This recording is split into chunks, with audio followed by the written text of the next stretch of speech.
नमस्कार. आपले सरकार पोर्टल वापरताना, खास करून मुलांच्या प्रमाणपत्रासाठी अर्ज करताना, एक प्रश्न हमखास समोर येतो. आणि यामुळे फक्त पालकच नाही, तर सेवा केंद्र चालकसुद्धा चांगलेच गोंधळून जातात. प्रश्न आहे, प्रमाणपत्रावर फोटो नक्की कोणाचा लावायचा? चला, आजच्या या भागात आपण हाच संभ्रम एकदाचा आणि कायमचा दूर करूया. हो, हाच तो महत्वाचा प्रश्न. अर्ज करणारे वडील आहेत आणि प्रमाणपत्र मिळवणारे म्हणजे लाभार्थी हे मूल आहे. मग फोटो कोणाचा लावायचा, वडिलांचा की मुलाचा? चला, याचं उत्तर नियमानुसार काय आहे आणि तांत्रिकदृष्ट्या काय बरोबर आहे हे नीट समजून घेऊया. ठीक आहे, चला सुरुवात करूया डोमिसाईल सर्टिफिकेटपासून.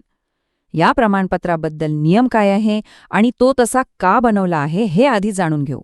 डोमिसाईलचा नियम समजून घ्यायचा असेल तर त्याचा मूळ उद्देश लक्षात घ्यायला हवा. हे सर्टिफिकेट कशासाठी असतं? तर ते एका व्यक्तीच्या वास्तव्याचा, म्हणजे ती व्यक्ती कुठे राहते याचा अधिकृत पुरावा म्हणून काम करतं. हा एक मुद्दा लक्षात ठेवला की फोटो कोणाचा हवा हे लगेच स्पष्ट होतं. आणि बरोबर, म्हणूनच डोमिसाईलच्या बाबतीत नियम एकदम स्पष्ट आहे. जरी वडील अर्ज करत असले तरी प्रमाणपत्र हे मुलाच्या नावाने काढलं जातं.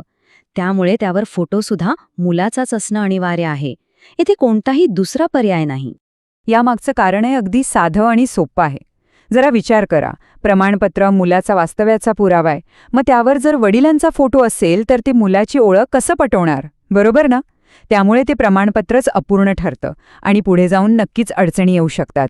डोमिसाईलचं तर सगळं स्पष्ट झालं, पण खरा गोंधळ सुरू होतो तो नॉन क्रिमिलियर सर्टिफिकेटच्या बाबतीत. अरे, इथे नियम थोडे वेगळे का वाटतात आणि सगळा घोळ नेमका इथेच का होतो? चला, तेही पाहूया. नॉन क्रिमिलेअरचा पायाच पूर्णपणे वेगळा आहे. त्याचा संबंध वास्तव्याशी नाहीये, तर त्याचा संबंध आहे कुटुंबाच्या वार्षिक उत्पन्नाशी.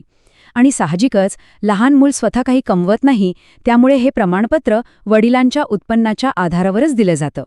आणि याच कारणामुळे अनेकदा नॉन क्रिमिलेअर प्रमाणपत्रावर वडिलांचा फोटो दिसतो. गंमत म्हणजे अनेक जिल्ह्यांमध्ये महाऑनलाईनच्या सिस्टीममध्ये हे तांत्रिकदृष्ट्या योग्यही मानलं जातं. का? कारण उत्पन्नाचा मुख्य आधार वडील आहेत. मग हा सगळा गोंधळ नेमका होतो तरी का? याची काही कारणं आहेत. पहिलं म्हणजे NCLचा आधारच कौटुंबिक उत्पन्न आहे. दुसरं, काही सरकारी पोर्टल्सची रचनाच अशी आहे की ते अर्जदाराचा म्हणजे वडिलांचाच फोटो आपोआप घेतात. पण आता काळ बदललाय. शाळा कॉलेजच्या प्रवेशासाठी मुलाचा फोटो असलेलं प्रमाणपत्र जास्त सोयीचं ठरतं. त्यामुळे सगळ्यात महत्त्वाचा सल्ला हा आहे की जर पोर्टलवर मुलाचा फोटो अपलोड करण्याचा पर्याय मिळत असेल तर नक्की मुलाचाच फोटो वापरा. बरं, आत्तापर्यंत आपण डोमिसाईल आणि नॉन क्रिमिलेअरबद्दल बरीच चर्चा केली. हा सगळा गोंधळ दूर करण्यासाठी आपण ही सगळी माहिती एका सोप्या तक्त्यामध्ये पाहूया, म्हणजे सगळं चित्र एकदम स्पष्ट होईल. हा तक्ता पाहिल्यावर सगळं किती सोपं वाटतंय बघा. डोमिसाईल आणि जातीचा दाखला यावर तर मुलाचाच फोटो हवा हे अनिवार्य आहे. नॉन क्रिमिलेअरवर मुलाचा किंवा वडिलांचा चालू शकतो, पण प्राधान्य मुलाच्या फोटोलाच द्यायचं. आणि सहीचं काय? अहो, मूल तर अल्पवयीन आहे, त्यामुळे तीही ठिकाणी सही ही पालकांचीच म्हणजेच वडिलांचीच असणार. नियम तर सगळे समजले, पण आता प्रत्यक्ष पोर्टलवर अर्ज भरताना हे सगळं करायचं कसं? ह्यासाठी एक खूप सोपी आणि प्रभावी पद्धत आहे. चला, ती काय आहे ते पाहूया. ही पद्धत खूप महत्वाची आहे, नीट लक्षात ठेवा. सगळ्यात पहिलं काम, मुलाच्याच नावाने एक वेगळी प्रोफाईल तयार करायची. मग त्या प्रोफाईलमध्ये गार्डियन म्हणून वडिलांचं नाव टाकायचं. तिसरी आणि महत्वाची पायरी, मुख्य फोटोच्या जागी मुलाचा फोटो अपलोड करायचा. आणि सगळ्यात मोठी ट्रिक इथे आहे, फक्त आणि फक्त सेल्फ डिक्लेरेशन फॉर्मवर वडिलांचा फोटो आणि सही वापरायची. बस, असं केलं की प्रमाणपत्रावर हमखास मुलाचा फोटो येतो. आता एक प्रश्न मनात येऊ शकतो की सेल्फ डिक्लेरेशनवर वडिलांचीच सही का?